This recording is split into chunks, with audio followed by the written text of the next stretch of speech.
আমরা নিরপেক্ষ নই, আমরা মুক্তিযুদ্ধের পক্ষে। শুধু দর্শক শ্রোতা, দৃষ্টিকোণ একাত্তরের পক্ষ থেকে আপনাদের স্বাগত জানাই। আজকে আমরা একটু পররাষ্ট্র নীতি নিয়ে কথা বলবো। আমরা আলোচনা করার চেষ্টা করব, বোঝার চেষ্টা করব এই যে বাংলাদেশের মানুষ আমরা বলছি ভূ রাজনীতি, আন্তর্জাতিক রাজনীতি, যেই বিষয়গুলো আসলে সাধারণ মানুষ খুব একটা চর্চা করতাম না, কিন্তু গত ২ বছরে আমাদের মানে মনে হয় চোখ খুলে গেল। পররাষ্ট্রনীতি যে কতটা গুরুত্বপূর্ণ এবং এর ফলাফলে আমাদের দেশের কতটা ইম্প্যাক্ট পড়তে পারে বা কতটা কি হতে পারে, অনেক কিছু পরিবর্তন হতে পারে, পরিবর্ধন হতে পারে ভালো এবং মন্দ দিকে, সেই বিষয়গুলো নিয়ে আমরা জানার চেষ্টা করব।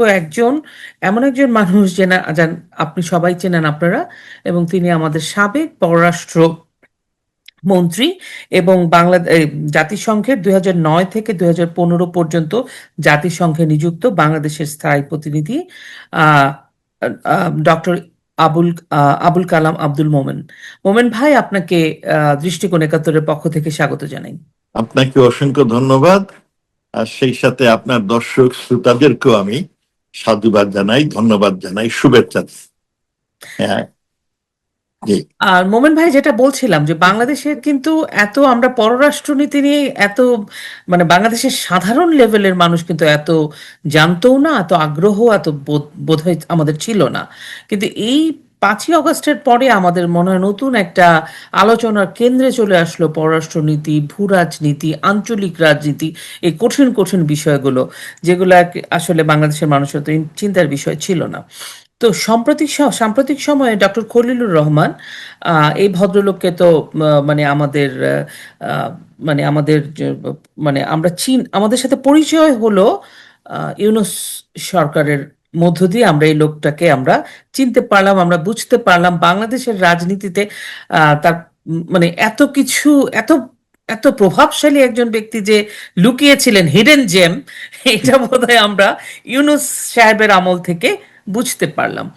আপনি এই ভদ্রলোককে কিভাবে চেনেন? প্রথম বিষয়টা। আপনার প্রথম প্রশ্নটা বলি যে আমাদের দেশে জি। আমরা অর্থনীতি নিয়ে সবসময় বেশি চিন্তিত, সেই জন্য আমাদের দেশে ফাইন্যান্সটা সবচেয়ে আপনার আগে আমরা জোর দিয়েছি। তবে যে কোনো দেশে পররাষ্ট্রনীতিটা খুব ইম্পর্টেন্ট, কারণ এর সাথে দেশের অর্থনীতি সবকিছু নির্ভরশীল। এবং সেই কারণেই আমি যখন পররাষ্ট্রমন্ত্রী হলাম তখন আমি ইকোনমিক ডিপ্লোমেসির উপর খুব জোর দিয়েছিলাম। আপনার মনে আছে যে আমি 3টা পলিসি স্ট্র্যাটেজি দিয়েছিলাম। আমাদের জাতির জনক বঙ্গবন্ধু আমাদের একটি অত্যন্ত সুন্দর পররাষ্ট্র নীতি দিয়ে গেছেন, সবাই জানে এটা। সবার সাথে বন্ধুত্ব, কারোর সাথে বৈরীতি নাই। আর পরবর্তীতে আমাদের মাননীয় প্রধানমন্ত্রী শেখ হাসিনা সেইখানে নতুন সংযোজন করলেন যে প্রতিবেশীর সাথে ভালো সুসম্পর্ক, এবং আমরা প্রত্যেক প্রতিবেশীকে সহায়তা করেছি। শুধু ভারত না, বা শ্রীলঙ্কা যখন মুশকিলে পড়লো আমরা তাকে প্রায় $200 মিলিয়ন আপনার ঋণ দিলাম। যখন মলদ্বীপ কষ্টে ছিল আমরা তার জন্য সংগ্রাম করেছি, যুদ্ধ করেছি। যখন আমরা প্রত্যেকে এই নেপাল ঝামেলায় পড়লো, ইভেন মায়ানমার যারা যারা আমাদের অনেক অসুবিধা সৃষ্টি করেছে আমরা তাদেরও সাহায্য, ইভেন কোভিড এর সময় আমরা তাদের ভ্যাকসিন দিয়ে সাহায্য করেছি। তো শেখ হাসিনার এই সেকেন্ড হচ্ছে কি বঙ্গবন্ধু সবার সাথে বন্ধুত্ব, কারোর সাথে, আর শেখ হাসিনা হলো প্রতিবেশীর সাথে সুসম্পর্ক, এবং আমরা বৃহত্তর প্রতিবেশীর সাথেও সুসম্পর্ক তৈরি করে। আর আমি দিয়ে 3টে পলিসি স্ট্র্যাটেজি, একটি হচ্ছে ইকোনমিক ডিপ্লোমেসি, এবং দ্বিতীয়টি ছিল আমার পাবলিক ডিপ্লোমেসি, আর 3 নম্বর হলো regional peace and stability doctrine. এগুলো দেশের অর্থনৈতিক এবং সামাজিক উন্নয়নের জন্য। আপনি যে প্রশ্ন, সুতরাং এই পররাষ্ট্রনীতি খুব ইম্পর্টেন্ট। এখন আপনি যে প্রশ্নটা করলেন যে নতুন পররাষ্ট্রমন্ত্রী এসছেন, অনেকে এই নিয়ে কথাবার্তা বলেছে। হ্যাঁ, কারণ ইউনূস সাহেব যখন সরকারের প্রধান হলেন আমাদের এই সুন্দর পররাষ্ট্রনীতি যেটা ছিল এটা ব্যালেন্সিং, আমরা ব্যালেন্স করে চলেছিলাম।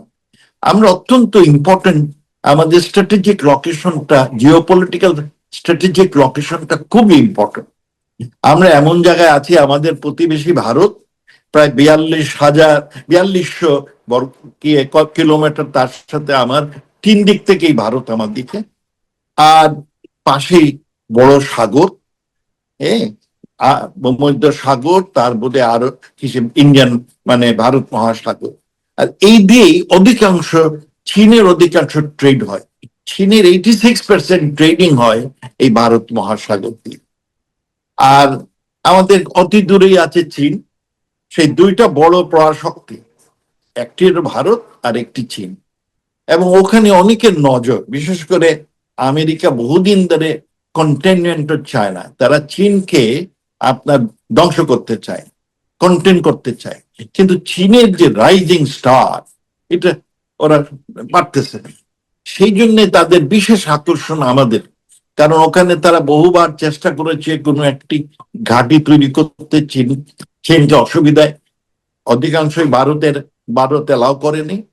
আর যেটা কাছে আছে মায়ানমার, তার সাথে আমার 170 কিলোমিটার বর্ডার আছে, এইটাকে সে হাত করতে চায়, কিন্তু এইটা পুরোপুরি চায় না নিয়ন্ত্রণাধীন, তো মহা মুশকিলে। সেই জন্য আমাদের প্রতি তাদের একটা বিশেষ আকর্ষণ, যে আমাদের যদি কোনো ম্যানেজ করতে পারে, আমাদের ওখানে যদি তারা কমান্ড এন্ড কন্ট্রোল কোনো প্রতিষ্ঠান গড়ে তুলতে পারে, তাহলে চীনকে তারা কন্টেন করতে পারে।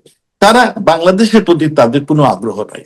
আমরা হলাম জাস্ট গুটি, তাদের এই মানে আমাদের ল্যান্ডটাকে তারা আমাদের ব্যবহার ওই করতে জায়গাটা ইউজ করতে চায়, ওই চায়নাকে আটকা দেবে, শুধু আমাদের ইউজ করলেই শেষ, ফেলে দিবে। হ্যাঁ, এখন যেটা হয়েছে যে আমাদের দেশে অনেকেই এই তারপরে ইউনূস সাহেব আসলেন, যেটা বললাম, প্রতিবেশের সাথে শত্রুতা শুরু করলেন। শত্রুতার এবং মিথ্যা বানোয়ার তথ্য দিলেন। তার সরকারের অ্যাডভাইজার বললেন যে ভারত শেখ হাসিনা বাংলাদেশকে ভারতের কাছে বিক্রি করে।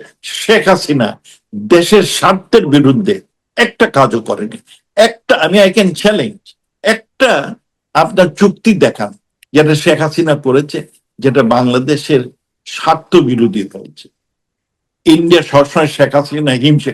শেখ হাসিনা তার বাপের বেটি, তার বাপ আপনার বঙ্গবন্ধু, জাতির জনক বঙ্গবন্ধু শেখ মুজিবুর রহমান, মনে আছে যে ভারত আমাদের এত সাহায্য করলো স্বাধীনতা সংগ্রামে। স্বাধীন হওয়ার পরে বঙ্গবন্ধু প্রথম ভারতে গেলেন, কলকাতায় গেলেন, যে কি বললেন যে আগামীতে আমার বার্থডে আমি চাই ভারতীয় সৈন্য আমার দেশ থেকে চলে যাবে। খুব কম লোকের এইরকম সাহস আছে। আপনি দেখেছেন এই ফিলিপিন কত বছর ধরে আমেরিকান সোলজার আছে, আপনি দেখেন জাপান কত বছর ধরে পড়ে আছে, ইভেন এই জার্মানি দেখেন কোথায় সেকেন্ড ওয়ার্ল্ড ওয়ার, এখনো সেইখানে আপনার আমেরিকান সেই সোলজার গুলো পড়ে আছে। কিন্তু শেখ মুজিবুর রহমান, ওনার আত্মবিশ্বাস ছিল, জনগণের প্রতি ওনার শ্রদ্ধা ছিল, তাই উনি এই বিদেশি আপনার প্রতিবেশী রাষ্ট্র, বন্ধু রাষ্ট্র ওগুলি, এবং ইন্দিরা গান্ধী ওয়াজ এ গ্রেট পারসন, নিয়ে যান। শেখ হাসিনা সেই বংশের আপনার মেয়ে। শেখ হাসিনাও কোনো কাজ করেন নাই যেটা বাংলাদেশ বিরোধী হয়, কিন্তু সে আমাদের ইউনূস সাহেব উল্টাপাল্টা করলেন, করে ঝামেলায় ফেললেন। আমাদের ক্ষতি হলো, যেগুলো তিনি বড় বড় কথা বলছিলেন বাংলাদেশ বিক্রি করে দিয়েছে, দেখা যায় আসলে আমরা ভারতের সাথে সুসম্পর্ক আমাদের লাভবানই হচ্ছে। এখন আমরা বড় কষ্টে আছি। এখন আবার এই নতুন সরকার আসছেন, তারা ভারত থেকে গ্যাস আনতেছেন, ভারত থেকে আপনার বাতি আনতেছেন, ভারত থেকে জিনিসপত্র কিনতেছেন।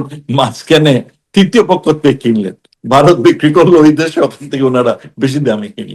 এদের দেশমাতৃকায় কোনো ভক্তি নেই। না, আপনি বললেন নতুন মন্ত্রী আসছেন খলিল সাহেব। খলিল সাহেব বহুদিন ধরে ইউএনএ তে চাকরি করতেন। ইউএনএ যে যারা চাকরি করেন এরা মোটামুটি কেরানি। তারা আমাদের বিভিন্ন রাষ্ট্র সরকারের যে ডিপ্লোম্যাটরা আছেন, কূটনীতিক আছেন, তারা আলোচনা করেন, তারা বিভিন্ন ইনফরমাল আলোচনা করেন, আর ওনারা ওখানে বসে নোটটা টেক করেন, পরে সামারাইজ করেন। তারা দুথালি করার তারা কখনো করেন না। তবে হ্যাঁ, খলিল সাহেব আমি আজকে প্রায় 40-45 বছর ধরে চিনি। উনি অত্যন্ত স্মার্ট লোক, বা আমি বলবো যে উনি খুব ভাগ্যবান। কারণ উনি ভাগ্যবান এই জন্যে যে আপনার ইউএনএ স্টাফরা কখনো এই ধরনের পজিশনে যান না। ওনাকে ইউনূস সাহেব প্রথম হাই রিপ্রেজেন্টেটিভ ফর রোহিঙ্গা নিলেন, সেখানে কোনো কিছু অর্জন করতে পেরেছেন বলে আমি জানি না। তারপরে ন্যাশনাল সিকিউরিটি করলেন, এবং আপনি যেটা প্রথম শুরু করলেন যে ভারত নাকি খলিল সাহেবের ভয় পায়, ভারত একটা ম্যাচিউরড এবং অত্যন্ত ম্যাচিউরড আমি একটি আমি দেশ। আমি এই বিষয়টাতে আসবো, তার আগে খলিল সাহেব নিয়ে আমি আরেকটা বিষয়, ভারতের বিষয়টা আসবো। কেন আমি বলছি এই কথাটা, ভয় পাওয়ার কথাটা, এটা আমি শুনেছি একজন ঢাকা বিশ্ববিদ্যালয়ের কি বলে এটা, আন্তর্জাতিক সম্পর্ক বিভাগের আম, শিক্ষক, সাবেক শিক্ষক হ্যাঁ, বলেছেন। উনি হ্যাঁ, আন্তর্জাতিক বিষয়ে, কিন্তু আনফরচুনেটলি ইউএনএ কিভাবে কাজকর্ম করে সেটা বোধহয় উনি খুব ডিটেল জানেন না। আমি আরেকটু ওই ওই প্রসঙ্গটা নিয়ে আমার একটা প্রশ্ন, কিন্তু তার জি। আগে আমি যে এই যে বলেন হাই রিপ্রেজেন্টেটিভ এসে, ইউনূস সরকারের সময় ইউনূস সরকার এবং ওনার একটা স্পেশাল, আমি খলিলুর রহমানের বলছি যে প্রথম কথা হচ্ছে বাংলাদেশের মানুষ, উনি রাজনীতির সাথে সম্পৃক্ত ছিলেন না, উনি জাতিসংঘে কাজ করছেন, পৃথিবীর সকল দেশ থেকে বহু মানুষ ইভেন কাজ করে, সেটা তো কোনো ব্যাপার নয়।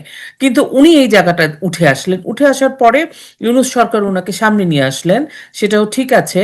কিন্তু ওনার কিছু কমিটমেন্ট ছিল, বিশেষ করে রোহিঙ্গা প্রত্যাবর্তন, রোহিঙ্গাদের রাইটস নিয়ে কাজ করা, কিন্তু এই জায়গাগুলো তো উনি ভীষণভাবে আনসাকসেসফুল, উনি তো কোনো কাজই করতে পারেন নাই। But why this person is so much, মানে এত কিছু অ্যাপ্রিসিয়েটেড হচ্ছেন বা এত না, কিছু উনি তো একটা ভালো কাজ করেছেন আমেরিকার জন্য। সে যে ট্রেড এগ্রিমেন্টটা করেছেন, ট্রেডটা। এইটাতে তিনি দেশটাকে বিক্রি করে দিয়েছেন বলে শুনতেছি। আমি ডিটেল ট্রেডের পড়তে পারি নাই, যেগুলো দেখলাম একটা জিনিস আমার কাছে খুব খটকা লাগলো। শেখ হাসিনা সরকার, যেহেতু আগামীতে আমরা এলডিসি থেকে উত্তরণ হবে, সেই জন্য আমরা অনেকদিন ধরে বিভিন্ন দেশের সাথে ফ্রি ট্রেড এগ্রিমেন্ট করার চেষ্টা করেছি। আমরা ভুটানের সাথে করছেন, ছোট্ট একটা দেশ, এটার সাথে করেছি। আমরা সিঙ্গাপুরের সাথে করতে চাচ্ছিলাম, Singapore is important for us, আমরা ওদের থেকে কিনি। আর আমাদের জানেন যে অনেক আয় হয় আমাদের ট্যারিফ থেকে। এই জন্য আমাদের খুব সতর্কতার সাথে, কারণ ফ্রি ট্রেড করলে আমি অত ট্যারিফ চার্জ করতে পারবো। আমরা ইউরোপিয়ানের সাথে আপনার চেষ্টা করেছিলাম, হ্যাঁ, যে আমরা ট্রেড G+1 আমরা চেষ্টা করেছিলাম। কিন্তু এখন যেটাই দেখলাম নতুন ট্রেড এগ্রিমেন্টে, যে বাংলাদেশ কোনো দেশের সাথে এই ধরনের এগ্রিমেন্ট করতে পারবে without the approval of US হ্যাঁ, গভর্নমেন্ট। এইটা তো বড় মারাত্মক। এর ফলে আপনি আমি সস্তায় কোনো মানে কোথাও কিনতে অ্যাপারেন্টলি চাইলে উই লুজ আওয়ার পারবেন না। ফ্রিডম, হ্যাঁ, এটা আমার ফ্রিডম নাই, আর এর উই ফলে লস্ট আমার আওয়ার ফ্রিডম, অ্যাকচুয়ালি উই অর্থনীতিটা আর নট লুজিং, রসাতলে উই যাবে। লস্ট আর অলরেডি। দ্বিতীয়ত আরেকটু দেখলাম সেইখানে যে আমেরিকার জিনিসপত্র আমাকে কিনতে হবে, আমি বাধ্য, আমি প্রশ্ন করতে পারবো না।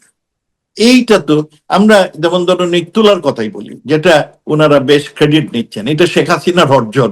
এই সরকার যেগুলো তো ক্রেডিট নেন, আগের সরকারের এইগুলো অর্জন। আমরা শুরু করলাম যে আমরা একটা বড় তুলা আমদানিকারক দেশ, কিন্তু ইউএস থেকে আমরা মাত্র 10% তুলা আমদানি। এর একটি কারণ হচ্ছে 1965 সালে পাকিস্তান সরকার একটা আইন করে, যে আইনটা করে যে আমেরিকার তুলার মধ্যে কিছু আপনার এই পোকা থাকে, সেই পোকার জন্য ডাবল ফুমিগেশন একটা আইন করে। এটা বাংলাদেশে ছিল, এটা পাকিস্তান থেকে আমরা ইনহেরিট করি, যে আমেরিকার তুলা আনতে গেলে আমাদের আবার এইটাকে ফুমিগেট করতে হবে। আমি পররাষ্ট্রমন্ত্রী হওয়ার পরে আমি এদেশের পররাষ্ট্রমন্ত্রীর সাথে আলাপ করলাম, বললাম যে এই একটা ক্ষেত্রে, তখন উনি বললেন যে দেখেন, আগে আমাদের এই তুলাতে ফুমিগেশন করতে হতো, এখন কিন্তু আমাদের তুলাটা অনেক উন্নত। তা আমরা এই জন্য একটা প্রস্তাব করলাম, মাননীয় প্রধানমন্ত্রী শেখ হাসিনা এটা অনুমোদন দিলেন, যে আমাদের দেশও আমেরিকার থেকে আমরা তুলা আনবো এক শর্তে, আমেরিকার তুলায় যদি আমি কোনো কাপড় তৈরি করি, সেই কাপড়টা তারা জানি আমাকে কোনো এই ট্যারিফ না দেয়। কারণ এমনিতে আমেরিকা আমার শুল্ক দেয় 15.5%। তখন তা আমি ব্লিংকেন সাহেবের সাথে আলাপ করে ঠিক করলাম যে আমি আপনার থেকে তুলা কিনবো, অধিকতর কিনবো, তো আপনার তুলায় আমি যে কাপড়গুলো তৈরি করব, আমি চাই আপনি আগুয়ান আফ্রিকান কান্ট্রিগুলো যে সুযোগ দিয়েছেন, যে আপনার ফ্রি ট্রেড, আমার এই তুলা দিয়ে যেগুলো কাপড় তৈরি হবে সেইটা আমি কোনো শুল্কমুক্ত চাই। উনি মোটামুটি রাজি। কিন্তু আমাদের দেশে এই আইনটা পরিবর্তন করতে, কারণ আমাদের এগ্রিকালচার ডিপার্টমেন্ট এটা চার্জে। আই মাস্ট থ্যাংক আমাদের ডক্টর রাজ্জাক সাহেব আমাদের কৃষিমন্ত্রী ছিলেন, উনি প্রস্তাবটা আনে, আমরা পাশও করি। এদের পাশ করার পরে আসলো নতুন সরকার, ওনারা এই অ্যাডভান্টেজটা নিচ্ছেন। এটা নতুন কোনো অ্যাডভান্টেজ ওনারা বরং যে কাজগুলো করলেন এটা আমাদের জন্য। নাও গোয়িং ব্যাক টু আপনার খলিল সাহেব, খলিল ইজ ইউএন এমপ্লয়ি, হ্যাঁ, অনেকদিন ধরে এখানে, এবং ইউএন তে ওনার খুব ভালো অর্জন কিছুই না আছে বলে আমি জানি না, কারণ তার he would come up as a star. উনি বুদ্ধিমান লোক, কিন্তু ইউএন এ থাকা অবস্থায় উনি অনেক বছর সাসপেন্ডেড ছিলেন, হ্যাঁ। সুতরাং বেশি চালাকের অনেক সময় ঝামেলা হয়, সেটা ঝামেলা ওনার হয়েছে। সাসপেন্ডেড হয়েছিলেন এই জন্যে তিনি ইউএন কে না বলে বাংলাদেশে ওনার মামা শ্বশুর, তখন আমাদের চিফ অ্যাডভাইজার হন জাস্টিস লতিফুর রহমান, ওনার ওয়াইফের মামা, উনি যখন হন উনি ওনার প্রাইভেট সেক্রেটারি হন। ইউএন এর স্টাফরা একাধিক চাকরি করতে পারেন না, ইউএন এর চাকরি থাকলে অন্য দেশের কোনো চাকরি করতে পারে না, এটা নিষিদ্ধ। উনি সেই নিষিদ্ধ এই জিনিসের উনি ইউএন এর চাকরিটা করে ফেললেন বাংলাদেশে। এতে ওনার খুব সমস্যা, তখন ওই ওনার মামা শ্বশুরের চাকরি নেন প্রাইভেট সেক্রেটারি হিসাবে। কিন্তু ইউএন এর কোন স্টাফ অন্য একটি চাকরি নিতে পারেন না সরকারের, তখন ওনাকে জবাবদিহি করতে হয়। তখন তিনি, যেটা শুনেছি সত্য মিথ্যা জানি না, যে ওখানে তিনি বেশ কষ্ট করে এটা ঠেকিয়ে রেখেছিলেন, কিন্তু সেই আনটাক ওনাকে আর জেনেভাতে রাখেনি, ওনাকে সাসপেন্ড করে ওনাকে ওএসডি করে নিউ ইয়র্কে পাঠায়। তারপর অনেকদিন নিউ ইয়র্কে ছিলেন, এবং নিউ ইয়র্কে ওনার কোনো ডেস্ক অনেকদিন ছিল না, পরবর্তীতে আমরা এলডিসি তে ওনার ডেস্কটা দেওয়া হয়, হ্যাঁ। So he had controversial performance in the UN also, হ্যাঁ। তো যাই হোক, তবে হি ইজ ভেরি এরকম একটা কন্ট্রোভার্সিয়াল ক্যারেক্টার একদম প্রেসিডেন্ট হয়ে গেল, মানে এইটা প্রেসিডেন্ট হয়েছে আপনার, এটা বাংলাদেশ সরকারের জন্য। আপনার শেখ হাসিনা সরকার 2020 সালে, আমরা 19 সালে যখন নতুন সরকার আসলো, আমরা তখন শেখ হাসিনা সরকারকে বললাম, আমি তখন পররাষ্ট্রমন্ত্রী, যে আমি কয়েকটি ইলেকশন খেলতে চাই।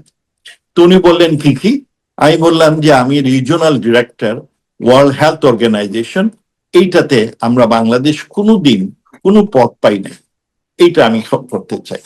উনি বললেন যে জিততে পারবেন, আমি বললাম আমি কোনোদিন কোনো ইলেকশনে হারি নাই ইউএনতে, আমি প্রায় 52টা ইলেকশন করেছি, সবটা দিয়ে জিতেছি, সো আমি এটা চাই। আমি সেকেন্ড চাই যে আমরা ইউএন এর প্রেসিডেন্ট হয়েছিলাম 1986 সালে, এরপরে কোনোদিন হয় নাই, আমাদের চান্স ছিল।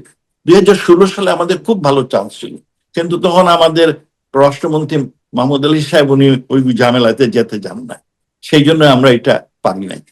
তাই বললাম যে আমি এটা করতে চাই, বললেন যে ঠিক আছে। তখন 2021-এ, কিন্তু 21-এর আগে থেকেই মলদ্বীপ তাদের আপনার ঘোষণা দিয়ে রেখেছে, মলদ্বীপ আমাদের বন্ধু দেশ, সো আমরা তাদের সাথে ঝগড়া করতে চাই।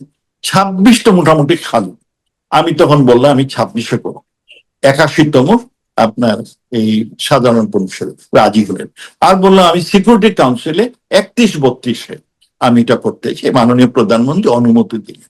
ওনার অনুমতি পাওয়ার পরে আমরা পররাষ্ট্র মন্ত্রণালয়ের সব মিশনগুলোকে বললাম যে আমরা এই ইলেকশন করব এবং আমাদের অবশ্যই জিততে হবে। আমাদের প্রথম ইলেকশনটা আসলো আপনার এই RD, regional director for World Health Organization. আমরা সেখানে 10টা কান্ট্রি ভোট দিয়েছে, এর মধ্যে আমরা 8টা ভোটই পেয়েছি। সেইখানে আমাদের মাননীয় প্রধানমন্ত্রীর মেয়ে সাইমা হুসেন, তাকে আমরা মনোনীত করি। মাননীয় প্রধানমন্ত্রী রাজি ছিলেন, আমি বললাম যে পুতুলকে এটা করলে ভালো, উনি বললেন যে নৌলে, হ্যাঁ, উনি মোটেই রাজি হচ্ছেন। আমি, পুতুল তখন বলল যে আপনি আমার খালাকে একটু বলেন, হ্যাঁ। আমি তখন কিসের সাথে, খালার সাথে আলাপ করি।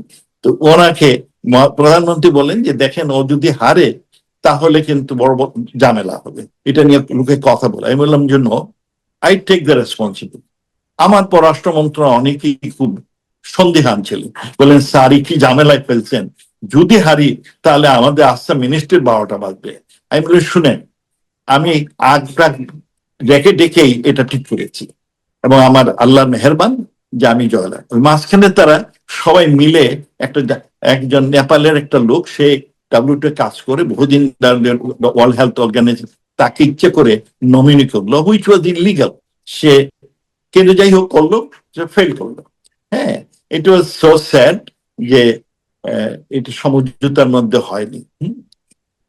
ওইটাতে আমি জয়লাভ করেছি। দ্বিতীয় বড় যুদ্ধ হলো এই সিকিউরিটি, আপনার সাধারণ পরিষদের প্রেসিডেন্টটা বাংলাদেশ এবার পাবে, কারণ এর সাথে যদি একজনকে প্রতিদ্বন্দ্বী হলো, সেই হচ্ছে আপনার গ্রিসের, সাইপ্রাসের, সাইপ্রাস।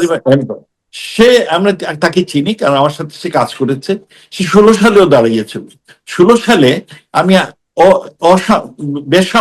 মানে আনঅফিসিয়ালি আমি সবাইকে বলেছিলাম যে বাংলাদেশ আমরা পিজি এর জন্য কি করব চেষ্টা।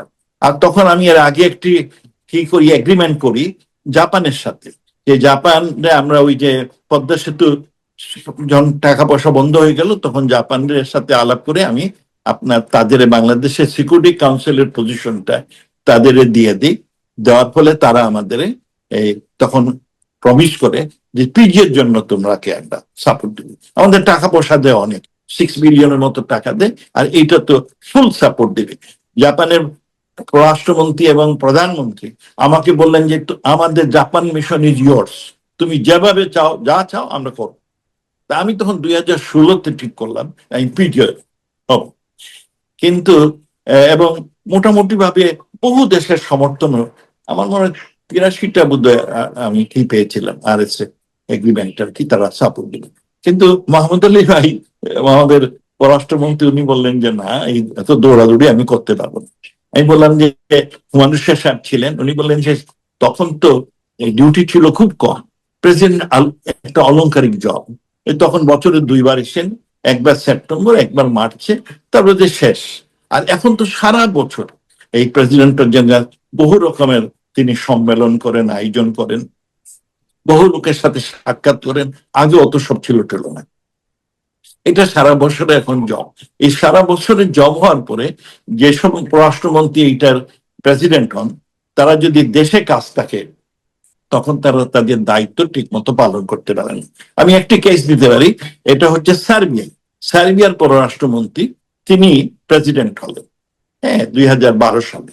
প্রেসিডেন্ট হওয়ার পরে ওনার দেশে তখন খুব অনেক খাটনি, প্রায় উনি দেশে থাকেন, নিউ ইয়র্কে থাকতে পারেন না। তখন তিনি, আমি তখন ভাইস প্রেসিডেন্ট, প্রত্যেক সময় 5টা দেশের লোক ভাইস প্রেসিডেন্ট হয় এই রিজিয়ন বেসিস। তা বাংলাদেশ তখন ভাইস প্রেসিডেন্ট, তখন উনি আমাকে বললেন যে আমি খুব দেশে খুব ব্যস্ত আছি, আপনি একটু আমাকে সাহায্য করতে পারেন। মানে কি বললেন, আপনাকে আমি প্রেসিডেন্ট নমিনি করে দিই। হ্যাঁ, তো আমি 3বার ওনার রাজত্বে আমি প্রেসিডেন্ট অফ দ্য জেনারেলশিপ। এটা হলো একটা অলংকার, যে বড় বড় অনুষ্ঠান হয় সেখানে গিয়ে আমাকে বক্তব্য দিতে হয়। অলংকার বুঝলাম, যদিও তবে যিনি যদিও প্রেসিডেন্ট হন সে কিন্তু ইউএন তাকে কোনো বেতন দেয় না। হ্যাঁ, তিনি ওই সরকারের পয়সায় চলেন, বাংলাদেশ সরকারের টাকায় চলবেন। হ্যাঁ, এবং আপনার ওনার থাকার ব্যবস্থা, বাংলাদেশ সরকার গাড়ির ব্যবস্থা, বাংলাদেশ সরকার এক্সট্রা খরচ হয় আর কি কিছু। হ্যাঁ, বাট এর সম্মান, এটা অত্যন্ত সম্মানের। মানে এটা একটা প্রাইড, একটা ইয়া যে বাংলাদেশের একজন বাংলাদেশ প্রেসিডেন্ট হয়েছে, ইটস এ গ্রেট অনার। আর যদিও মোর অনার ফর সাইপ্রাসের প্রার্থী খলিল সাহেবের জন্য এটা জীবনের সবচেয়ে বড় অর্জন। অর্জন, মানে এটা this Virat guys, this person is a মানে সুপার লাকি, আমি যেটা বলবো তাহলে, জি, মানে উনি হচ্ছেন সুপার লাকিদের মধ্যে একজন। উনি সুপার লাকি। হ্যাঁ, সুপার লাকি। তবে প্রেসিডেন্টের ক্ষমতা খুব সীমিত, তিনি বড় বড় কনফারেন্স আয়োজন ছাড়া আর ওনার খুব একটা ক্ষমতা কিন্তু নাই। মোমেন ভাই, যদিও আমি দেখলাম যে সাইপ্রাসের যে প্রার্থী আন্দ্রেয়াস কাকোরিসকে, ওনার সাথে ওনার ভোটের ব্যবধান খুব বেশি নয়, 99-91 এরকম ভোটের ব্যবধান, খুব বেশি নয়। কিন্তু আমার যে প্রশ্ন, আপনার একটা লেখাও আমি তবে পড়ছিলাম, একটা ভোটে জিতলেই জিতছেন, বুঝছেন? জিতছে এক্স্যাক্টলি, জয়ী ইজ জয়ী, one one vote doesn't matter. You are right, আপনি তো ঠিকই বলছেন।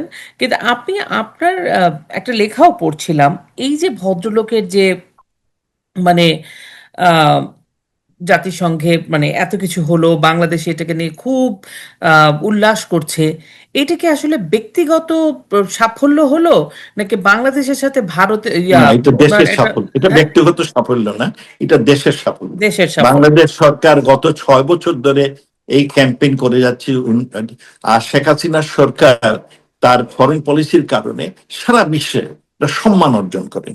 Bangladesh became A model of economic development. আপনার উন্নয়নশীল দেশের জন্য বাংলাদেশ আদর্শ দেশ। এই যে তিনি একটি ভাবমূর্তি তৈরি করেছিলেন, আর তার মিশনগুলো কত বছর ধরে হাঁটছে, তার ফলে আর যে অপর যে ক্যান্ডিডেটটা আমাদের প্রতিদ্বন্দ্বী, ও খুব শক্তিশালী ওই দেশটা, কারণ সেটা সাইপ্রাস। সাইপ্রাস এশিয়ার যে 55টা দেশ আছে যারা এই রিজনটা এবারে এশিয়ার থেকে হবে, তারা ওকে এশিয়ান মনে করে না। হ্যাঁ, তারা কেউ এটাকে এশিয়ান মনে করে না, কারণ সাইপ্রাস ইউরোপিয়ান ইউনিয়নের সদস্য, ফুল সদস্য। হ্যাঁ, এশিয়ানরা তাকে কখনো এশিয়ান মনে করে না। এইটা এই সাদা চামড়ার লোকগুলো ইচ্ছা করে এটা ঢুকিয়ে রেখেছে ওখানে। এই জন্য সে কোনো এশিয়ান কিংবা আফ্রিকান ভোট কখনো সে খুব একটা পায় না, বিকজ মানে অফ এশিয়ানদের যেহেতু রিজিয়ন এইদিকে আসবে, তো এশিয়ানরাই ভোট দিচ্ছে। আমার একটা বিষয় জানার তো আছে এই জন্য আপনার যে কাছে। এই যদি একটা শক্তিশালী ক্যান্ডিডেট হতো, মনে করেন নেপাল, মনে করেন আপনার এই এই একটা দ্বীপ আসছে যদি, কিংবা ইন্দোনেশিয়া, তখন কিন্তু কঠিন ছিল। কিন্তু আমরা ভাগ্যবান মানে যে মানে ওনার সব দিক দিয়ে ম্যাচ করে গেছে, যে সেরকম ভাবে না, আমরা কন্টেস্ট যখন করার দুই মতো হাজার যে। উনিশে প্রথম ঠিক করেছি, 20-এ যখন ঠিক, তখন কেউ ছিল না মাঠে, শুধু আমরা তখন ফ্রি মাঠে আমরা ব্লক করেছি। ইউনের একটা বদ্ধতা আছে, একটা দেশ যদি কোনো দেশে কোনো একটা ইয়ার ব্লক করে, তখন অন্যরা সহজে ওখানে কোনো ক্যান্ডিডেট দেয় না। মানে এটা এটা একটা জেন্টলম্যান বদ্ধতা, একটা এটা একটা অলিখিত ট্রেডিশন, এগ্রিমেন্টের মতো। একটা আমার ট্রেডিশন। আমার একটা বিষয় জানার আছে, যে বাংলাদেশের এই যে উনি হলেন, হুম, আহ, তো বাংলাদেশের ন্যাশনাল ও ইন্টারন্যাশনাল রাজনীতিতে এই পদটা পাওয়ার কারণে কি কোনো কাজ উনি করতে পারবেন, বা কোনো ইনফ্লুয়েন্স ওনার কাজে লাগবে? একটা তো দেখলাম যে উনি একটা মানে বলে যে বাংলাদেশে উনি আসলে বা মানে আমেরিকার স্বার্থ রক্ষা করেছে, এই চুক্তিটা করেছে, সেই জন্য ওনার একটা প্রাইজ। মানে আপনি না, যেটা আই বললেন ডোন্ট সেটা থিঙ্ক একটা সো। Different story. আমেরিকা স্বার্থ করলে আমেরিকা ওনাকে অপোজ করে নাই। আমেরিকাকে অপোজ করলে ওনার কিছু ক্ষতি হতো, কিন্তু আমেরিকা সবসময় বাংলাদেশের ক্যান্ডিডেট ভোট দিয়ে আসে। কোনোদিন আমেরিকা আমাদের কোনো ক্ষেত্রেই কোনদিন অপোজ তার মানে করে। বলতে চাইছেন হ্যাঁ, যে এটা আসলে একটা লম্বা প্রসেসেরই অংশ, ওনার পাশ করাটা, সবকিছু পারফেক্ট জায়গায় পারফেক্ট সময়টাতে উনি উপস্থিত ছিলেন, ব্যাপারটা দেখেন, এরকম। আমি ইউএনএতে 6 বছর ছিলাম, জি। প্রায় 52টা ইলেকশন করেছি। আমেরিকা আমাদের সব সময় সাপোর্ট দিয়েছে, কারণ আমাদের আমেরিকার সাথে খুব সুসম্পর্ক। সেই কারণে সবসময় সাপোর্ট, কোনোদিন আমেরিকা আমাদের কোনো জায়গাতে কিন্তু আমাদের বিরুদ্ধে। বাংলাদেশে তো একটা প্রচলন আছে যে আওয়ামী লীগ গভর্নমেন্টের সাথে আমেরিকার সম্পর্ক ভালো না। না না, এটা ঠিক। ইউএনএতে আমরা সবসময় একসাথে কাজ করেছি।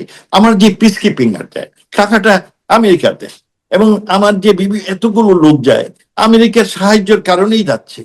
আমেরিকার সাথে আমাদের খুব সুসম্পর্ক। আমরা যখন সরকারে ছিলাম, আমেরিকার সাথে প্রায় 10টা, হ্যাঁ, কোনো কোনো ক্ষেত্রে বন্ধুত্ব হলে যেটা হয়, কোনো কোনো ক্ষেত্রে তারা আমাদের কাছে অস্ত্র বিক্রি করতে চায়, আমরা সেটাতে রাজি হইনি। আমরা ওদের বলতাম যে দেখো, আগে আমরা আমাদের লোকগুলোকে একটা ডিসেন্ট লিভিং দিতে চাই, দুবেলা ভাত খেতে হয়, তারপর তোমার অস্ত্র এত দামি জিনিস আমরা কিনতে চাই না। আর আমার কোনো শত্রু নাই। তারা বলতো তুমি অনেক মানে উন্নতি করছো, তোমার শত্রু হবে। তো তাদের উদ্দেশ্য আমি ওইসব কিনলে আবার মজা আছে। কেনার পরে আমি যে জেট কিনবো, তার থেকে জেটে কিন্তু কোর্ট তার কাছে থাকবে, আমি ব্যবহার করতে পারবো না তার অনুমতি ছাড়া। তা পারমিশন। আমরা এই জন্য সাহস করে কিনে নাই, আর আমাদের এই টাকাগুলো আমরা মনে করি নষ্ট হতো। যদিও আমাদের সামরিক বাহিনীর লোক এইগুলো কেনার জন্য এক পায়ে দাঁড়িয়ে।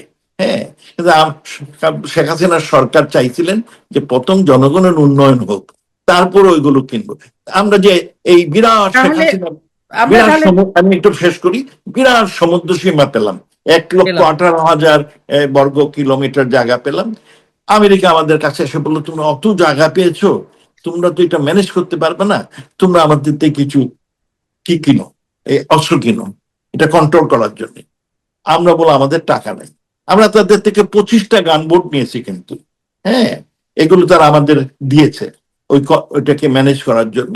আমরা সেটাকে ম্যানেজ করার জন্য পরবর্তীতে আমরা 5টা আপনার যুদ্ধ জাহাজ কেনার অনুমতি সরকার দেন, এবং এগুলো আমরা আপনার ব্রিটিশ থেকে, ব্রিটিশে ভালো যুদ্ধ জাহাজ বানায় রিলেটিভলি অ্যাফোর্ডেবল প্রাইসে, এটা আমরা কন্ট্যাক্ট করেছিলাম যে তারা 3টা বাংলাদেশে বানাবে, 2টা তার দেশে বানাবে। বাংলাদেশে বানাবে যেহেতু, তাটা বানালে আমরা বুঝে ফেলবো কেমনে বানাইতে হয়। হ্যাঁ, সেই কারণে। But otherwise we didn't want to buy. আমরা কিছু ইকুইপমেন্ট, ওয়েপন্স কিনেছি টার্কি। আমরা মোস্টলি খালেদা জিয়া সরকার যখন ছিলেন আগে, তিনারা সবসময় লুক ইস্ট, তিনাই চায়না থেকে জিনিস কিনতেন, সব ওয়েপন প্রায় 60-70% ওয়েপন গুলো কিনেন চায়না থেকে। শেখ হাসিনা এসে ঠিক করলেন যে না, আমরা একটা ডাইভার্সিফাই করবো। ওই আমরা শুরু করলাম আপনার টার্গেট থেকে কিনা। টার্কি। আমরা টার্গেট থেকে মিড রেঞ্জ আপনার মাল্টিপল মিসাইল কিনেছি। আমরা আপনার অন্যান্য দেশ থেকে কেনা শুরু করলাম, মানে একটা ডাইভার্সিটির জন্য। আমেরিকা আমাদের খুব পুশ করেছে এইগুলো কেনার জন্য, কিন্তু আমেরিকার সাথে আমাদের বন্ধুত্ব সবসময় ছিল। হ্যাঁ। আর ভারতের সাথে এই এই বিষয়গুলো আমাদের কেমন ছিল জি জি ভারতের সাথে আমাদের এই মানে বিষয়গুলো কেমন ছিল? আচ্ছা, আমরা এই জিনিস শুনতাম, ভারত আমাদের কি দিয়ে গ্রান্ট দিয়েছিল, টাকা দিয়েছিল, লোন দিয়েছিল যে তাদের দেশ থেকেও কিছু অস্ত্র কেনার জন্য। আমরা সেইগুলো প্রায় আপনার মনে হয় $800 মিলিয়ন, আমরা সেটা খরচ টরচ করিনি।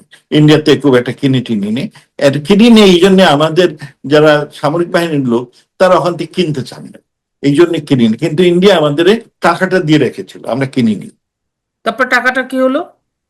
টাকাটা আছে এখনো, কিছু কিছু খরচ হয়েছে, কিছু কিছু খরচ হয় নাই। আনইউজড রয়ে গেছে। এরকম অনেকগুলো এগ্রিমেন্ট হয়ে থাকে। যেমন ধরুন এই চায়নার সাথে, চায়না যখন প্রেসিডেন্ট সিং ঢাকা আসলেন, তখন আমাকে তারা বলল যে তারা অল্প টাকার যদি কেউ হয়, ব্যবসা হয়, তাহলে তার প্রেসিডেন্ট আসবে না। আমাকে চাইনিজ, আমি তখন ইউএনএ তে কাজ করি, চাইনিজ পিআর আমাকে বললো যে আমরা যখন ওই কি করলাম, ইউএনও তে আমাদের 40 বছর পূর্তি উৎসব করলাম, তো চায়না কে আমরা দাওয়াত দিইনি। সেখানে আমরা, ভারত ছিল, আমেরিকা ছিল, হ্যাঁ, যারা আমাদের সাহায্য করেছিল, ইংল্যান্ড ছিল। তখন ওরা বললো যে আগামীতে যখন তোমাদের সাথে আমাদের সম্পর্ক 40 বছর হবে, আমাদের প্রেসিডেন্ট তোমাদের দেশে যেতে চান, এখন খুব ভালো। আমি ঢাকাকে বললাম, ঢাকা তখন ওইটা নিয়ে কাজ শুরু করলেন। কিন্তু ঢাকাতে সর্বমোট প্রজেক্ট গুলো যেগুলো আনলেন, সেগুলো 20-22 বিলিয়নের বেশি হয় না। আর তখন ঢাকা একটা ধারণা ছিল যে আমাদের এই বেশি প্রজেক্ট আমরা হাতে নিব না, কারণ হচ্ছে আমরা দেনা করতে চাই না। আমি তখন কিশোরে বললাম, আমাদের অর্থমন্ত্রীকে বললাম যে দেখো, আমি কয় টাকা, আমার টোটাল 16% আমার টোটাল কি বলে যে বিদেশি loan, is the lowest in the world. সুতরাং আমি, আমার যে টোটাল জিডিপি, তার প্রেক্ষিতে ইজ নাথিং, 1%-এর মতো হচ্ছে। সুতরাং আমি আরো কি আনতে পারি। তো উনি বললেন কেন? তাই বললেন যে আনলে পরে তো তোমারই লাভ, তুমি করলে পরে তোমার জিডিপি বাড়বে, so you should exceed it. IMF একটা নীতি দিয়ে রেখেছিল যে বাংলাদেশ 5 বিলিয়নের বেশি আর কোনো লোন নিতে পারবে না। আমি বললাম এটা কি বিষয়? আমি ইয়ারডির সাথে আলাপ করলাম যে এই 5 বিলিয়ন যেটা কাট অফ দিল, এটা কিসের বিষয়তে? ওনারা বললেন আমরা তো প্রশ্ন করিনি। আমি বললাম আমেরিকার কত লোন নেয়, আপনি প্রশ্ন করেন না কেন? আমি যদি পে করতে পারি, সো ওয়াই নট। তখন অর্থমন্ত্রী বললেন যে প্রজেক্ট জোগাড় করো, এই একাধিক প্রজেক্ট জোগাড় হলো। কারণ শিল্পী যে দেশে যায়, ইংল্যান্ডে গেল, $68 বিলিয়ন সে এগ্রিমেন্ট করে আসলো। সে গেল পাকিস্তানে, $46 বিলিয়ন এগ্রিমেন্ট করে আসলো। আর সে বাংলাদেশে আসবে, আর সেখানে সেই আপনার 20 বিলিয়নের 5 বিলিয়নের সে আসবে না। তখন আমরা ওটা জ্যাক আপ করলাম, করে আমরা সর্বমোট আপনার প্রায় বেসরকারি 13 বিলিয়ন, আর সরকারি হলো 20 বিলিয়ন না 22 বিলিয়ন, এই করে 37 বিলিয়নের মতো আমরা উঠিয়েছিলাম। শিল্পী আসলেন, এটা তিনি অনুমোদন দিলেন, এবং এগুলোর ইন্টারেস্ট উইল নেভার এক্সিড মোর দেন 2%। হ্যাঁ, আমরা সব টাকা নিয়ে নেই, চাইনিজ এত টাকা আমাদের দিয়ে রাখছে। আমরা সর্বমোট 2024 সাল পর্যন্ত চায়নার থেকে মাত্র 5 বিলিয়ন নিয়েছি, যা আমার 478 অফ আওয়ার জিডিপি। মাত্র 100 টাকার মধ্যে 1 টাকা। একটা বিষয় তাহলে এখানে জানার আছে। আমি আসলে খলিলুর রহমানের বিষয়টা আমাদের অনেকক্ষণ কথা সময় দিয়েছেন। একটা বিষয় এখানটাতে আমি জানতে চাই যে এই যে আপনারা এখন বলছেন আমাদের পররাষ্ট্রনীতি কি ছিল, কিভাবে আপনারা ব্যবসা এনেছেন, কিভাবে বিভিন্ন দেশগুলো বিনিয়োগ করেছে, আপনারা কিভাবে আমাদের এই যে গ্রোথ, আমাদের এই যে এত মানে ইনফ্রাস্ট্রাকচার বাড়লো, আমাদের বিভিন্ন দেশে আমাদের দেশে বিনিয়োগ করতে আসলো, এই টোটাল যে, এবং আপনাদের পররাষ্ট্র নীতি যেভাবে আপনারা নেগোসিয়েশনটা করলেন, এই বিষয়গুলো যখন নাকি বাংলাদেশ সরকার, মানে আওয়ামী লীগ সরকার ছিল, আপনারা তো প্রোপাগান্ডা দেখছিলেন যে ভারতকে বিক্রি করে দেওয়া হচ্ছে দেশ, বিভিন্ন দেশের সাথে এই হচ্ছে ওই হচ্ছে, স্পেশালি ভারতের সাথে। তখন মানে এরকম কি কোনো নিয়ম ছিল না বা নিয়ম নেই যে আপনারা যে যেই যেই কাজগুলো করছেন সেগুলো বছরে একটা শ্বেতপত্রের মতো বা বছরে জানানো জাতিকে যে এই কাজগুলো হচ্ছে? আচ্ছা, আমি বলি এই ক্ষেত্রে আমাদের যথেষ্ট দুর্বলতা। আমরা পররাষ্ট্র মন্ত্রণালয় একটা বই বের করি, এই বলেই শেষ, ওটা ওই তো কেউ কয়েকজন লোকে ওইভাবে পড়ে। করে না। কিন্তু যে মিডিয়ার কাছে বলা কলা, এইগুলো আমাদের খুব সীমিত ছিল।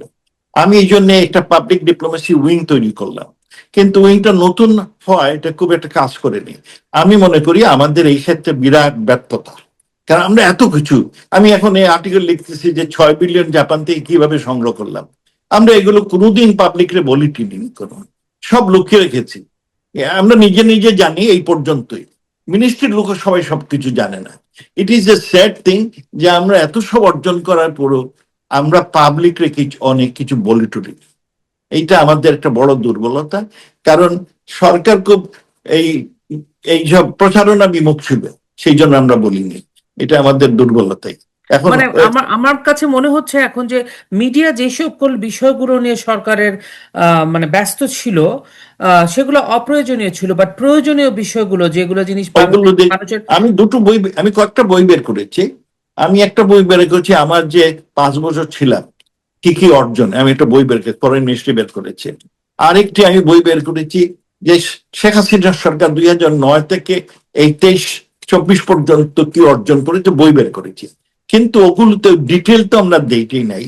হ্যাঁ, না, আর ওই আমার বইগুলো কাছে আমি যেটা বলতে চাইছিলাম ভাই, যে প্রতিটা বছর আমরা যদি, এই যে আপনি আমাকে পুরোটা এক্সপ্লেইন করলেন একদম প্রত্যেকটা সেক্টর ধরে ধরে, এরকম যদি হতো যে প্রতি বছরের একটা সংবাদ সম্মেলন করে পররাষ্ট্র মন্ত্রণালয় থেকে বা ফাইন্যান্স মিনিস্ট্রি থেকে বা হোয়াট এভার, যেটা মানে যথাযোগ্য কর্তৃপক্ষ যদি একটা সংবাদ সম্মেলন করে ছোট ছোট করে, যেটা পাবলিক বুঝে, এটা এটা আমাদের বোধহয় একটা দরকার ছিল। দুর্বলতা। আমরা এটা করিনি। আমরা যেগুলো করেছি সংবাদ মাধ্যম আমাদের প্রশ্ন করলে তার উত্তর দিয়েছি, কিন্তু এগুলো আমরা আমাদের ফাইলের মধ্যে রেখে দিয়েছি। এইটা হ্যাঁ, আমার মনে হয় আমাদের একটা বড় দুর্বলতা। আর কারণ যেহেতু অ্যাডভার্টাইজার তো সংসদে দরকার নিয়ে কেউ আছে। প্রশ্ন করেনি, সেই জন্য আমরা সংসদে ওগুলো তুলে ধরার সুযোগ পাই নাই, মানে তুলি নাই। এটা মানে আমাদের একটা বড় দুর্বলতা। হ্যাঁ, আমার নাহলে কাছে শেখ এটাই এখন হাসিনা মনে সরকার হচ্ছে। যে এত কাজ করেছে, শুনেন, এমনি এমনি 90 বিলিয়নের ইকোনমি 478 বিলিয়নে উঠে চারশো না। আটাত্তর বিলিয়ন এমনি হওয়ার এমনি কথা নয়। 543 ডলারের আপনার পার ক্যাপিটা ইনকাম 2832 ডলারে এমনি এমনি উঠেনি। এগুলোর পিছনে অনেক কষ্ট, অনেক ত্যাগ। কিন্তু আমরা ওইসব কাজ নিয়ে এত ব্যস্ত ছিলাম যে আমরা প্রচারণটা করিনি, এইটাতে আমাদের একটা দুর্বলতা। আর যেমন বর্তমানে তো আপনি দেখেন, প্রচারণা মিথ্যা, মিথ্যা ছাড় চলছে, এটা বাটপাড়ি চলছে। আমরা তো বাটপাড়িতে বিশ্বাস করিনি, কারণ আমরা দেশপ্রেমিক, আমরা চাই দেশের উন্নয়ন। একটু ভালো করতে পারলেই মনে একটা শান্তি পেতাম। এ- আ- আ- আ- মোমেন ভাই, আমি একদম শেষের দিকে চলে এসেছি একদম। আমার মনে হয় আজকে আপনি অনেক ইনফরমেশন আমাকে দিলেন। আমি খলিলুরের প্রসঙ্গে আসতে চাই। উনি তো এখন একই সাথে দুইটা পদে আছেন, একটা হচ্ছে বাংলাদেশের পররাষ্ট্রমন্ত্রী, আবার আরেকটা হচ্ছে প্রেসিডেন্ট হয়ে গেলেন উনি ইউএনের। সো এখন আমি ওই যে আপনাকে একটা পডকাস্টের কথা বললাম, যে আমি একটা জায়গায় দেখলাম যে মানে আম, ঢাকা বিশ্ববিদ্যালয়ের সাবেক আন্তর্জাতিক সম্পর্ক বিভাগের শিক্ষক শাহিদুজ্জামান বলেছেন যে আম, খলিলুর রহমান যেন পদ না ছাড়েন, উনি যেন দুই পদেই কাজ করেন, এই ধরনের কিছু একটা। কারণ একমাত্র খলিলই পারেন ভারতকে ম্যানেজ করতে। ভারত খলিলুর রহমানকে প্রচন্ড ভয় পায়। এই যে একটা কথা, এটা কি আসলে মিথ না? এটা মানে এই না, এইটা প্রশ্নগুলো উনি আসছে কেন? কিসের বেসিসে বললেন, কিসের বেসিস? খলিলের আগের অভিজ্ঞতার প্রেক্ষিতে নাকি আমি জানি না। আই হ্যাভ নো আইডিয়া, আমি ওনার কমেন্টের উপর বলতে চাই না। বাট ভারত একটি শক্তিশালী দেশ এবং দেয়ার ম্যাচিওর দেশ, এবং তার সাথে তাকে ভারত কাউকে ভয় পাবে এই ধরনের বাংলাদেশের, আমার এটা মনে হয় না প্রথমত। আর দ্বিতীয়ত, খলিল কি অর্জন করলেন যে ভারত এই সেটাই। জন্য ওনাকে ভয় পায়? I don't know that. উনি চাকরি করেছেন, তাও নিচের লেভেলে চাকরি করেছেন। হ্যাঁ, ভারতের বহু লোক উপরে উপরে চাকরি করেছে, ইউএন এর বড় বড় চাকরি করে, but it does not matter. আমার মনে হয় না আহ, উনি একটা হয়তো ব্যক্তিগত অপিনিয়ন দিয়েছেন ওনার মন মানসিকতার থেকে। বাট আমি দেখেছি, আমার ব্যক্তিগত জীবনে দেখেছি যে যারা ক্যারিয়ার ডিপ্লোমেট হয় তারা মূলত are not very good diplomat. দুনিয়াতে যারা বড় অর্জন করেছে সব হচ্ছে নন ক্যারিয়ার ডিপ্লোমেট। আমি দেখতে পারি না কিসিঞ্জারকে, but who is is university teacher. আমি হয়তো অনেকেই কিসের অনেক লোক, আমেরিকান অনেক বড় বড় ডিপ্লোমেট আছে, গ্রোমিকো আছে, রাশিয়ান ডিপ্লোমেট আছে, ওদের হয়তো অনেকে পছন্দ করতে না পারে, but they are not career diplomat. Career diplomat শুধু তার চাকরি, তার পোস্টিং ওই নিয়ে ব্যস্ত থাকে। আর নন ক্যারিয়ার যারা, ভারতের বহু ডিপ্লোমেট আছেন এখনো, সেই সর্বপল্লী রাধাকৃষ্ণনের নাম সবচেয়ে বেশি পরিচিত এখনো। এর মধ্যে কত ক্যারিয়ার ডিপ্লোমেট আসছে। আর দেখেন, আমি একটা লিস্ট বের করেছিলাম যে পৃথিবীতে যারা নাম করা diplomat, unfortunately none of them are career diplomat. চাকরি করে ওরা ডিপ্লোমেট হন নাই, ওরা বাইর থেকে এসেছে। এই যে আয়ারল্যান্ডের সমস্যা দূর করলো শিখেই লইয়া, হ্যাঁ, সেনেট মিশেল, জন মিশেল, এই সবগুলোর ক্ষেত্রেই আপনি দেখবেন নন ক্যারিয়ার লোকগুলো এসে ভালো কাজ করেছে। সুতরাং ক্যারিয়ারদের একটা সমস্যা আছে, কারণ এরা ডিসিশন নিতে খুব দুর্বল। হ্যাঁ, মানে এখন যেটা যেটা একদমই প্রকাশ্যে, কারণ আপনি যদি বলেন যে এই লোকটা তো, ভদ্রলোক তো রাজনীতির সাথে যুক্ত ছিল না, মানে খলিলুর রহমানের মতো একজন বিতর্কিত মানুষ যাকে নাকি মানে বিএনপি সরকার তাদের পররাষ্ট্রমন্ত্রী করে ফেললো। হ্যাঁ, এবং দেখেন তার আগে আগে 12 তারিখে, 26শে ফেব্রুয়ারির 12 তারিখে নির্বাচনটা হলো, জাতীয় নির্বাচন। 9 তারিখে ওনারা এগ্রিমেন্টটা সই করলো আমেরিকার সাথে, এবং পুরোটার সাথেই বলা হয় যে এই খলিল সাহেবের নামটা জড়িয়ে আছে, এবং উনি ফ্রম নোওয়্যার টু মানে সামওয়্যার উনি এত গুরুত্বপূর্ণ জায়গায় চলে গেলেন। তো এইটা, এই পুরো ঘটনাটা থেকে আপনার মনে হয় যে আসলে আগামী সময়টাতে খলিল কি সাহেব কি দুটো পদই থাকবেন, নাকি দুটো পদে থেকে ঠিক মতো কাজ? আমি সেটা বলতে পারি না, কারণ সম্প্রীতিকারী যেটা বললাম যে ইউএন এর প্রেসিডেন্ট যিনি, ওনার অনেক রিচুয়ালস থাকে, হয়তো সেগুলো তিনি অ্যাভয়েড করবেন। যেমন ওই সার্বিয়ার যিনি প্রেসিডেন্ট হলে উনি থাকতেন না, আমি ওটা ম্যানেজ করতাম। হ্যাঁ, তো ইনি হয়তো ওইভাবে কিছু করবেন, কোন ভাইস প্রেসিডেন্টকে দায়িত্ব দিয়ে। I don't know. তবে উনি যদি একটা দুটা বড় সম্মেলন করতে পারেন তাহলে দ্যাট উড বি সাকসেস। আমি মনে করি বাংলাদেশের প্রেক্ষিতে আমি যেগুলো মনে করি প্রায়োরিটি, একটি হচ্ছে যদি উনি এই ক্লাইমেট ইস্যুর উপর একটা বড় আন্তর্জাতিক সম্মেলন, যাতে কিছু ফান্ডিং হয়, আমাদের লস এন্ড ড্যামেজের টাকাটা আসে, এইসবের উপরে একটা বড় রকমের সম্মেলন করতে পারেন, বাংলাদেশের এবং বিশ্বের জন্য উপকার হবে। আরেকটি হচ্ছে এসডিজি, এই যে টেকসই উন্নয়ন, এইটার আমরা 2015 সালে এইটা কি হয়, ইউএন গ্রহণ করে, সব দেশ গ্রহণ করে, কিন্তু এর মধ্যে একটি 17 নম্বর আর্টিকেল ছিল যেটা মিনস অফ ইমপ্লিমেন্ট। এই যে অর্জনগুলো করব, আপনার ক্ষুধামুক্ত পৃথিবীর, আপনার এই দারিদ্র্যমুক্ত পৃথিবীর, এই যে আমি করব, সেইটার জন্য টাকা দরকার। এবং উন্নত দেশগুলো তখন বলছিল তারা টাকা দিবে, অমুক থেকে সংগ্রহ করবে, কিন্তু টাকা পয়সা আর আসেনি। Financing of the SDG very important, বিশেষ করে আমাদের জন্য। এইটার উপরে তিনি একটা বড় সম্মেলন করে যদি কিছু টাকা পয়সা জোগাড় করতে পারেন, তাহলে আমাদের দেশের হয়তো কিছু উন্নয়ন হবে। আর এই যে স্টেটলেস লোকগুলো পড়ে আছে, মহিঙ্গাগুলো, স্টেটলেস লোকগুলো যাতে স্টেটলেস না হয়, তার জন্য যদি তিনি একটা কিছু করতে পারেন। কিন্তু আই ডোন্ট থিঙ্ক এইগুলোতে খুব, কারণ এগুলো আমেরিকা একটু কঞ্জুস, এই ফাইন্যান্সিং অফ আপনার এসডিজি কিংবা ক্লাইমেট তো বেরিয়ে হয়ে আসছে, সুতরাং ওগুলোতে খুব সাকসেস হবে কিনা আমার সন্দেহ আছে। আচ্ছা, আর ওই যে লিগাল মাইগ্রেশন, এইটা আমাদের জন্য ইম্পর্টেন্ট, কিন্তু এইগুলোর উপরে উনি কি ধরনের বড় সম্মেলন করবেন আই হ্যাভ নো আইডিয়া। এইগুলো যদি করেন তাহলে আমাদের দেশের উপকার আসে, আদারওয়াইজ এটা একটা অলংকারিক জব। ওখানে নিজে অনেকের সাথে সাক্ষাৎ করবেন, ওনাকে হয়তো অনেক দেশ ইনভাইট করবে, ইনভাইট করলে ওই দেশ ওনার আসা যাওয়ার পয়সা খরচ দিবে, হ্যাঁ, না, সুতরাং তাহলে আমি যেটা জানতে চাচ্ছি, এটা তো ওনার ওইটা নিয়ে না হয় আমাদের অত কনসার্ন না। আমি যেটা বলতে চাচ্ছি, উনি তো এট দ্য সেম টাইম পররাষ্ট্রমন্ত্রী বাংলাদেশের। এই যে আপনি যে বিশাল কাজের একটা, আপনারা যে আপনাদের সময় আওয়ামী উনি লীগ সময়। পররাষ্ট্রমন্ত্রী হওয়ার পরে আমি একটু ওনাকে চিঠি পাঠিয়েছিলাম।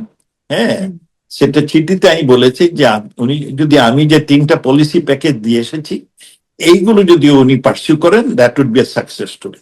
একটি হচ্ছে আমার দেশে জব দরকার, চাকরি দরকার। এই জন্য আমরা চেয়েছিলাম বাংলাদেশ ম্যানুফ্যাকচারিং হাব। আর এই কারণে আমরা এটা ইকোনমিক ডিপ্লোমেসি করেছি। ইকোনমিক ডিপ্লোমেসি 5টা অঙ্গ।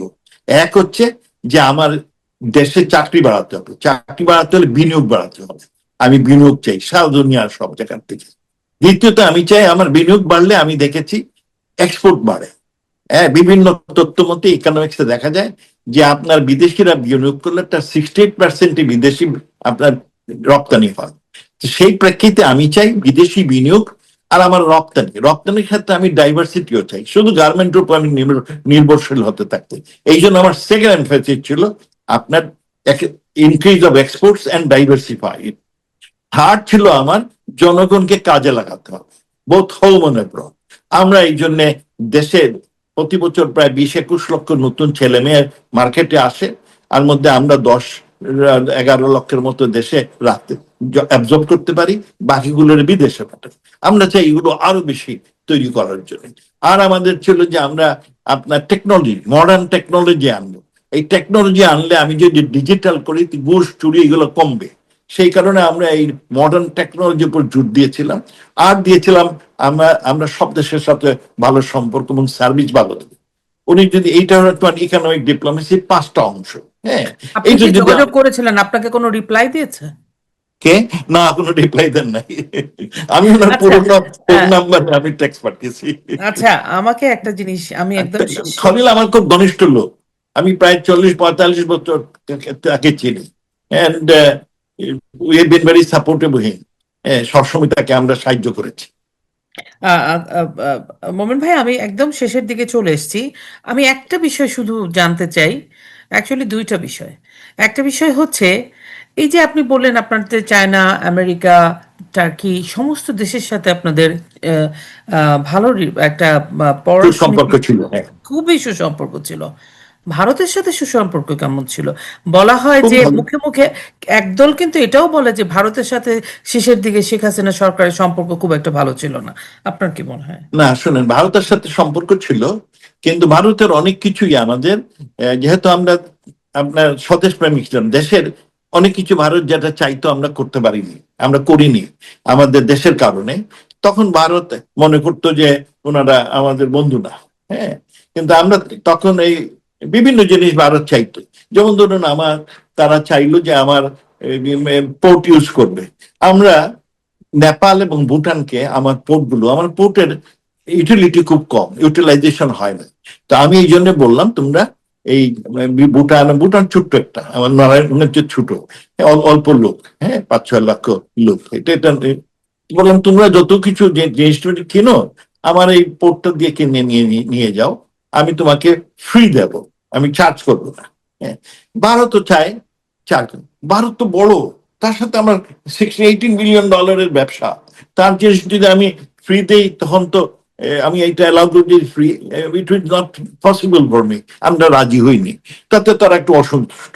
হ্যাঁ, যে এরকম এখন তো আমেরিকাকে দিয়ে দিল মোমেন ভাই। যে এখন যে তো এরা ইউনুস আর সরকার তো আমেরিকাকে দিয়ে দিল, জামাত, বিএনপি, ইউনুস।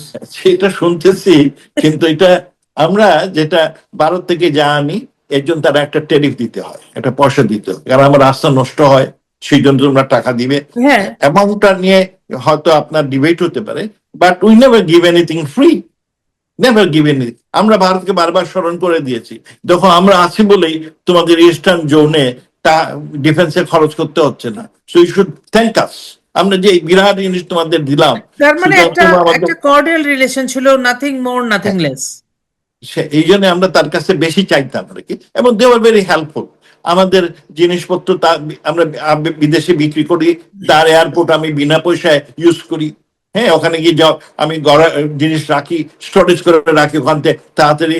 এখন আমার মোমেন ভাই, 5ই আগস্টের পরে আমরা যেটা দেখলাম যে ভারত আসলে বেশি বেশি যতটা দিয়েছে, বাংলাদেশ ঠিক ততটা, শেখ হাসিনা গভর্নমেন্ট অতটা ওইভাবে ভারতকে আম, যতটা আমরা ভারতের থেকে অতটুকু আমরা দেই নাই, আমরা কারণ অতটা আমাদের তো করতে পারিনি। সম্পদ তো সীমিত, এই জন্য আমরা আমরা অনেক কিছু আমাদের তাদের আমাদের সম্পদ ছাড় দিই। সীমিত, রাষ্ট্র ছোট, বুঝতে পেরেছি। কিন্তু এখন ধীরে ধীরে মানুষও এটা রিয়েলাইজ করতে পেরেছে আসলে যতটা, ওই যে বললাম আপনাদের না, আপনাদের এগুলো প্রচারণা। প্রচার সেলটা আমাদের একটু ভালো কিছু দুর্বল ছিল। সোল্ড আউট কিছু বুদ্ধিজীবী আর এই বিএনপি এবং তার ঘরানার লোকরা সারাক্ষণ মিথ্যা প্রচারণা অনেক বেশি করেছেন। আমাদের দুর্বলতা হচ্ছে আমরা এই প্রচারণার হ্যাঁ, সবসময় মিডিয়া জবাব দেব। সেলটা প্রচারটা আসলে ভালো করে হয় নাই, বা আমি আর একদম আমরা শেষের আমাদের দিকে কথাগুলো চলে এসেছি। ভালো করে বলিও নাই, এটা না, একটা আপনারা সমস্যা। আপনাদের প্রচারটা ঠিক মতো দেখেন, আমি করতে পারেন। এখন বলি, আমরা এখন সরকারে নাই, আমার সহকর্মী অনেকেই আছেন বর্তমান সরকার কিংবা এই যে ইউনূস সরকার বহু মিথ্যাচার করেছে। আমি আমার অনেক কলিগরে বলি যে আপনি এর বিরুদ্ধে বলেন না কেন, ওরা সব মুখে কুলুপ দিয়ে রেখেছে। আমি বলে পড়ি, অনেকে পছন্দ করেন না। হ্যাঁ, যে বাট আই তো আই শুড টেল, আমার কদিন পর তো গর্তে চলে যায়, আমাদের তো চাওয়া পাওয়ার না কিছুই না, নাই। আপনারা হ্যাঁ, বলছেন, আপনি এই কথাগুলোই তো থেকে যাবে। আমি একদম শেষ পর্যায়ে চলে এসেছি। একটু আওয়ামী লীগ নিয়ে বলি মোমেন ভাই, যেহেতু আপনি আওয়ামী লীগ রাজনীতির সাথে সম্পৃক্ত। আওয়ামী লীগের বাংলাদেশে যে আওয়ামী লীগের তৃণমূলের কর্মী সমর্থক এবং সাধারণ মানুষ কিন্তু একদম রেডি হয়ে আছে। কিন্তু আওয়ামী লীগ আসলে ব্যান করে রেখেছে, আওয়ামী লীগের কার্যক্রম নিষিদ্ধ করে রেখেছে, তাদের সহযোগী সংগঠন ছাত্রলীগকে কার্যক্রম নিষিদ্ধ করে রেখেছে। কিন্তু তারপরেও আওয়ামী লীগের, ছাত্রলীগের, বিভিন্ন স্বেচ্ছাসেবক লীগ সহ সবার সহযোগী সংগঠনগুলো দাঁড়াচ্ছে। কিন্তু ইন্টারন্যাশনালি আওয়ামী লীগ কি মানুষের, ইন্টারন্যাশনালি তো মানুষের সাথে যোগাযোগ করতে হবে বিভিন্ন বড় বড় পাওয়ারফুল কান্ট্রিগুলোর সাথে। আভ্যন্তরীণ বিষয়গুলো বোঝা যাচ্ছে সবাই রেডি, কিন্তু ইন্টারন্যাশনাল আন্তর্জাতিক বিষয়ে কি পলিসি ডিপ্লোমেসি দিক দিয়ে কি কোনো কাজ আপনারা করছেন, বলতে পারবেন আওয়ামী লীগের? দেখেন, আওয়ামী লীগটা হচ্ছে মানুষের হৃদয়ের স্পন্দন। জি। দুনিয়াতে, বাংলাদেশে যতদিন মানুষের চাওয়া পাওয়া থাকবে, অধিকার আদায়ের সংগ্রাম থাকবে, তাদের প্রত্যাশা থাকবে, ততদিন আওয়ামী লীগ টিকে থাকবে, কারণ এটা হৃদয়ের স্পন্দন। প্রত্যেক মানুষেরই চাওয়া পাওয়া থাকে। শুধু আওয়ামী লীগে এই নিষেধাজ্ঞা এগুলো দিয়ে কোনো লাভ নেই। এটা মানুষের, আপনার ব্যক্তি জীবনের অভিব্যক্তি হচ্ছে আওয়ামী লীগ, কিন্তু টিকে থাকবে। তবে হ্যাঁ, আপনি যেটা বলেছেন যে এই যে 2 বছর হয়ে গেল, আমাদের আওয়ামী লীগ বড় দল, কিন্তু দলের থেকে যেগুলো আশা করা গেছিল সেগুলো মোটামুটি আপনার অ্যাবসেন্ট, এগুলো নাই। আমি আপনাকে বলি যে এই যে ঢাকায় ইউনূস সরকার প্রচারণা করলো যে 1400 লোক মারা গেছে, কিন্তু আসল তথ্য হচ্ছে, আমি হিসাব করে দেখেছি, 16ই জুলাই থেকে 5ই আগস্ট শেখ হাসিনার বিদায় পর্যন্ত সর্বমোট 329 জন মারা গেছে। এটা আমার বক্তব্য না, এটা প্রথম আলো, ডেইলি স্টার এবং সমকাল, এরা কেউ শেখ হাসিনার ভক্ত না। তাদের তথ্য, ডেইলি যে মৃত্যুর কাহিনীটা আমি অ্যাড করেছি এটা দেখেছি। হ্যাঁ, আর 5 তারিখ থেকে 8 তারিখ এইখানে 328 জন মারা গেছে, এই সর্বমোট 657। ইউএন এর প্রাথমিক রিপোর্টে বলেছিল 650। এর মধ্যে অনেকটা মেরেছে এই হায়ার্ড আপনার ট্রুপার্স গুলো। আওয়ামী লীগ এটার সাথে হাতে অবজেকশন দেয়নি। হ্যাঁ, লুকিয়েছিল সবাই। আমি সেপ্টেম্বর অক্টোবর যখন ফ্যাক্ট ফাইন্ডিং মিশন আসলো, আমি এই তথ্যগুলো কিছু পাঠিয়েছিলাম, তারা ওটা গ্রহণ করতে চায়নি। তারা আমাদের যে যিনি নিয়ে গেছিলেন তাকে ঢুকতেই দেয়নি ইউএনডিপি অফিসে, এই লুইস গুয়েন। হ্যাঁ, যাই হোক, তবু আমরা দিয়ে এসেছিলাম। যিনি দিয়ে আসছিলেন তিনি এখন জেলে, এখন আর জেল থেকে ছাড়ে নাই। হ্যাঁ, আমার সহকর্মী একজন। যাই হোক, আমরা যে আওয়ামী লীগ দল হিসাবে আমরা সাথে সাথে এইগুলোর উপর প্রটেস্ট করিনি। এখনো পর্যন্ত যদি দেখেন, এই বিভিন্ন যে বড় বড় ঘটনা হলো, এই যে কারচুপির নির্বাচন হলো, আপনার এই মৃত্যুর সংখ্যা হলো, আমরা এগুলোর উপরে কোনো রিপোর্ট তৈরি করিনি। কিংবা এই যে আপনার বাটপাররা বললো যে আওয়ামী লীগ $234 বিলিয়ন বিদেশে পাচার করেছে, এর উপরেও আমরা কোনো হোয়াইট পেপার তৈরি করি। আমার মনে হয় আমাদের করা উচিত ছিল। এখন বিদেশের কথা বলি। বিদেশে আই ওয়াজ সারপ্রাইজ, আমি যখন কত একটা রিপোর্ট বের করলাম, আমি এটা কিছু লোককে দেয়, তারা কেউ এটা বিশ্বাস করতেই পারে না। হ্যাঁ, যে এত সব হয়েছে বাংলাদেশে, তার মানে আমরা কোনো তথ্য বিদেশকে জানাইনি।